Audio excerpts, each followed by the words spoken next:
welcome to the Podski. What? Oh yeah! Listen here, baby. Dig it? You understand, baby? What? First name John, last name Baker. Uh-huh. Brother.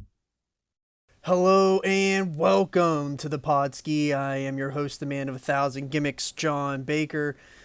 This is going to be an emergency pod.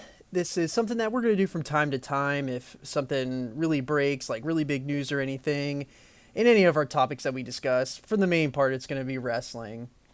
But really interesting Dynamite last night, and we're going to cover the fallout, so let's get right to it.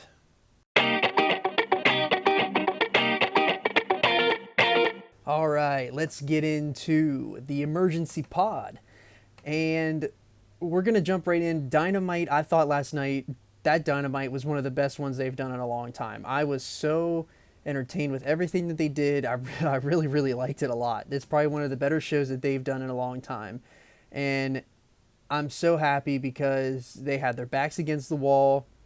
They responded. They had great matches, great mic work. And just, I really, really, really... I really enjoyed it. They did so many good things last night. And so if you don't know, it was Tony Khan's first announcement post scrum fight. I thought he did very well. But let's go back to the beginning. The beginning of the show, MJF comes out to a huge ovation, crowd loving him. He is just the purest babyface when he comes out, and just loving the crowd. The crowd's loving him. And then Jon Moxley comes out and, then MJF reverts to his old self, the devil that we all know. And I thought it was great. An excellent opening segment. It was excellent. And I thought it was fantastic. But Tony Khan, he did a quick segment on the fact that they had to vacate the world title and the trios titles because of the obvious fight that happened post-media scrum. I get why he had to do it. Totally understand it. You can't be having any of that. Just let's wipe the slate clean now. We're trying to keep this world title as prestigious as possible. I don't think that it's lost any of its luster. I truly think that it's the best belt in professional wrestling. It looks beautiful. It means something. It's the ultimate prize.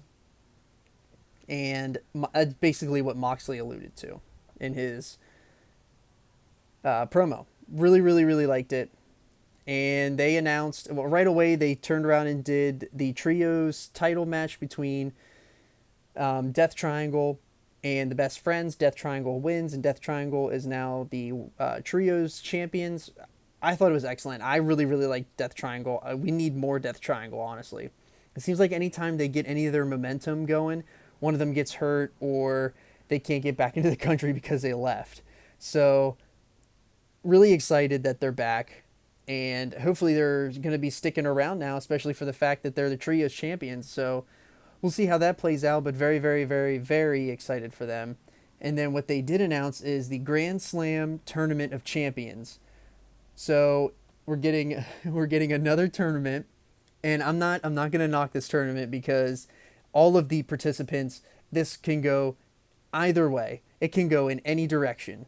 And I love the fact that it can go in any direction here. So they announced the tournament, and they did a match last night. It was Hangman Page versus Bryan Danielson. Then they're going to have a match on Rampage between Sammy Guevara and Darby Allin. The winner of the Hangman and Danielson match faces Chris Jericho. And the winner of the Sammy Guevara match and Darby Allin match meets Jon Moxley. Winner of those matches between Moxley and Jericho then go to the finals. They're going to be on Grand Slam. So you're making chicken salad out of chicken shit, basically. And that's pretty awesome because anybody in this tournament has a legitimate claim to the title. And I love it. It's awesome. Danielson did win, so Danielson is going to be facing Jericho next week.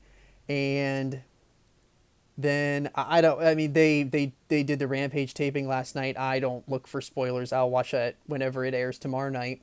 So very excited. I mean, very excited for the tournament. This is awesome.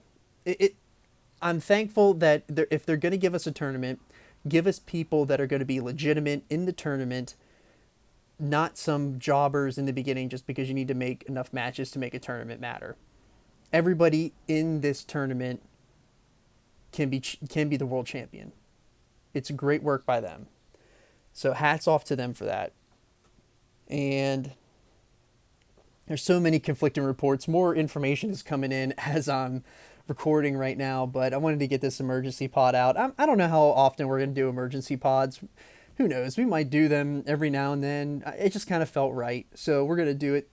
We're going to keep the train rolling here. So if you're on CM Punk's camp side, or his side of the story basically, is that the Young Bucks rushed in and kicked down the door, and he felt that he had to defend himself, which is why the punches were thrown. And Ace Steel, his wife was in the room with CM Punk watching Larry the Dog, and he kind of flipped his lid because his wife was in there and he was kind of fearing for her safety, which I can absolutely see that side, but I don't know about the throwing chair part. I don't know. I wasn't there, so I can't really comment and on that side of things, but I understand. So like this side of the story makes sense. But then again, the other side of the story, the Young Bucks side of the story, makes sense as well. They went and knocked on the door, and as soon as they opened the door, CM Punk started swinging. And Kenny was kind of fearing for Larry the Dog's life. This is the funny part of the story. Kenny, fearing for Larry's life, tries to save Larry.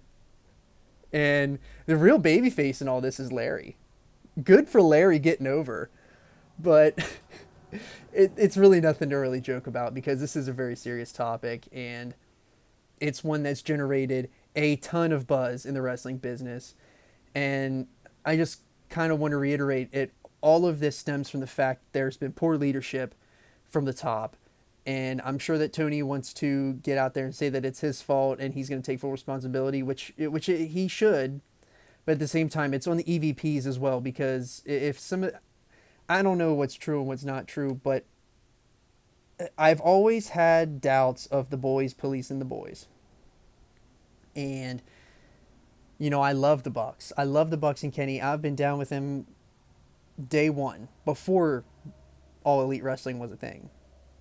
And I don't know what the answer is here, but if there's any good that can come out of this, it needs to be put your differences aside, be professionals, do business, and turn this into a massive angle, because this is the kind of stuff that Tony has been waiting for. Something huge, maybe not something that was going to turn the wrestling world upside down like it kind of has, and turn their company upside down and put them in a very, very, very negative light.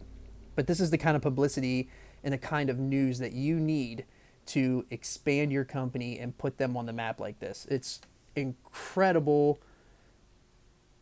It's just incredible publicity that they have right now. Any publicity is good publicity. Let's be real. I mean, a lot of people have been going by that moniker for years, and it's really worked out for them. This completely has stolen the weekend.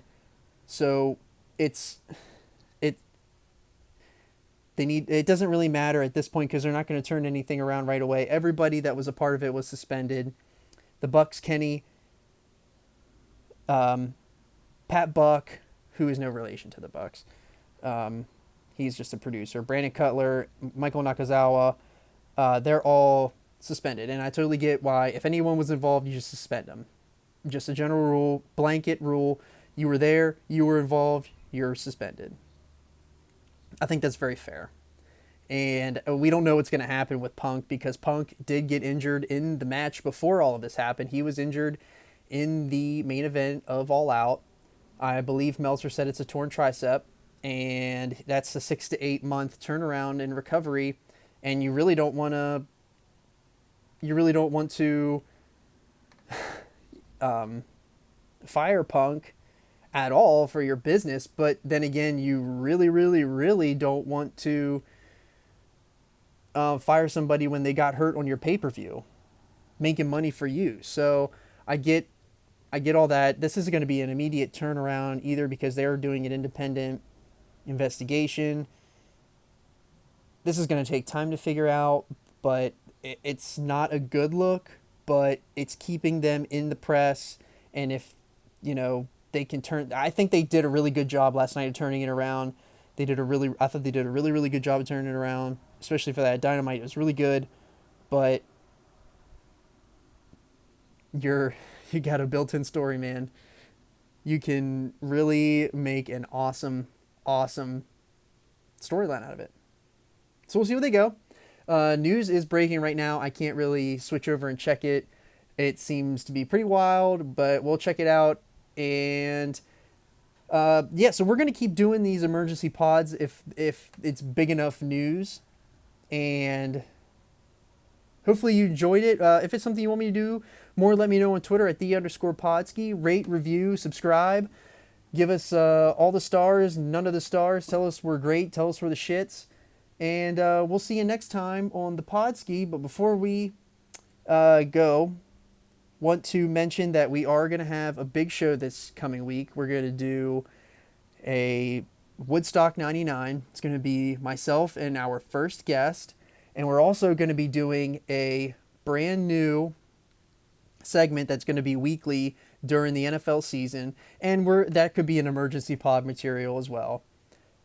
It's going to be awesome. We're going to do That's So Dolphins. I really, really enjoy talking about the Dolphins, and one of my best friends is going to be on the pod with me, and we're going to start that up next week. So hopefully you're fired up, and we'll see you next time on the Podski.